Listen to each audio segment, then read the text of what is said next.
I have two very interesting IEMs with me.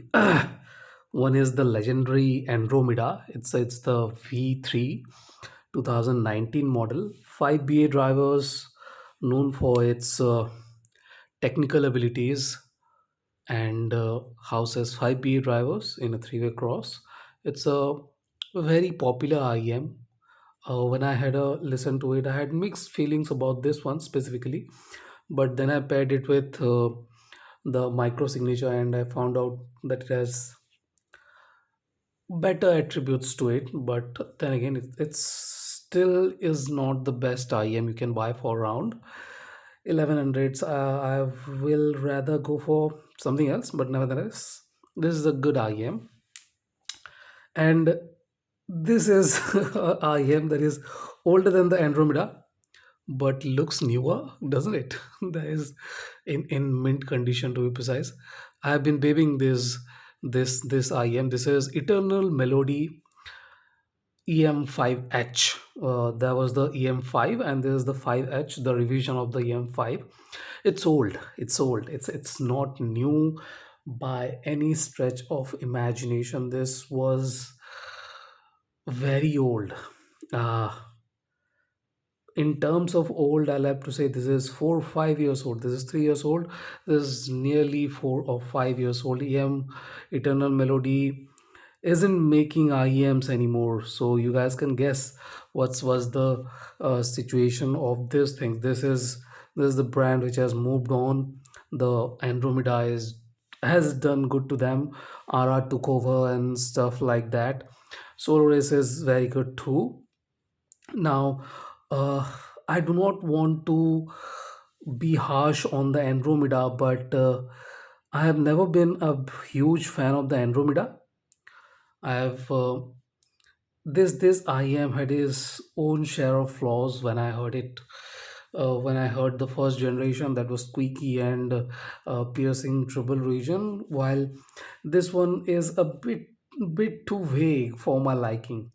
Now, I have been liking this one. I bought it uh, 4 5 years ago because of its accuracy and the amount of details it had, and I find it to be doing much better than the Andromeda. Yeah, this has been discontinued. Was priced at $800, and it does not have the bigger low end impact of the Andromeda has the impact, the low end body and the volume, but this one is more accurate, more precise, has good extension. This one has good extension too, but this one bleeds a bit into the lower mids, while this one doesn't. It's tighter. In fact, it has tighter notes and is more defined. This one is more pleasing, musically tuned, to be precise. Now moving on to the mid-range, this one is uneven. There are some problems with this. The timbre and no, the tonality is very good, but this one can do that too. The EM-5H does that without being uneven or anything like that. The timbre and the tonality is as good as the Andromeda. Now, this one can be slightly drier, but this has more crispier, more cleaner, more vivid sounding notes. The vocals are a bit more clearer. You get the better of the micro details, the tingliness, that extra bit of definition is there with the EM5H, while the Andro is lacking that. It does not have the subtleness to it. uh, it's slightly vague sounding for $1100 IEM. It's good. I will not say it's bad by a long shot, but then it does not qualify as a very musical IEM. It does not qualify as a analytical sounding IEM. There is something vague about it, and then it is not bad. It does a few things good too. That feeling is kind of mixed. You are not getting anything to its full extent. Now moving on to the triple region, this one is reasonable. Both are very good or reasonable depending upon your needs. If you are not a triple head, these are very good. If you are a triple head, both these are not exactly great.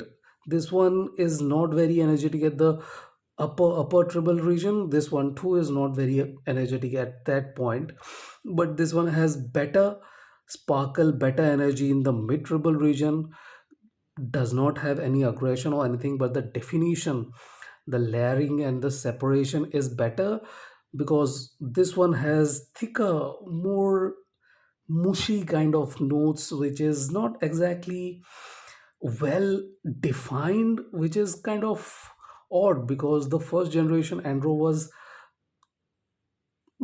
better at that definition kind of stuff. But then you can say that, yeah, that was not exactly what the market wanted, and they moved on to a more musical tuning. But then the EM-5H does better in that regard too. So and moving on to the stage where people say this one is wide, I do not think that is the term I would like to use here, because this one is taller, wider and deeper in all directions. So x y z axis, in the 3D space, the EM-5H has bigger stage, overall bigger stage, nearly 35% bigger stage. It has taller, wider and deeper stage with better instrumental separation. That is kind of baffling, because the first generation Andro was good at this kind of distinction, but this V3 is not exactly great there. But then again, it's not bad. That's the thing. I cannot tell anyone not to buy a Andromeda, but for a specific application, for a specific kind of sound, this one doesn't really make a mark. It's not the most musical, it's not the most analytical, it's not the most technically capable IEM, it's not the most cohesive IEM either, but it has all of them in some capacity, and that makes the Andromeda a bit more acceptable. I would have gone ranting about it, but I won't, because that this isn't that bad. Okay, but if you like details and stuff, yeah, you it will be difficult to get a pair of EM-5H these days.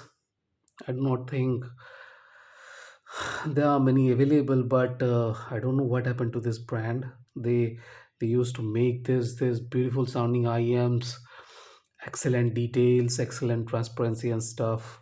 So yeah, rest in peace, EM. We can't really blame you guys. There's the marketing and stuff that really does the job. Eternal Melody, I do not think anyone has ever heard about. So you know what happened, they didn't market and the brand died. So it doesn't matter. Thank you for watching. Just a comparison, just showing that I just wanted to make this video. So that's it. Thank you for watching. Have a nice day. Enjoy.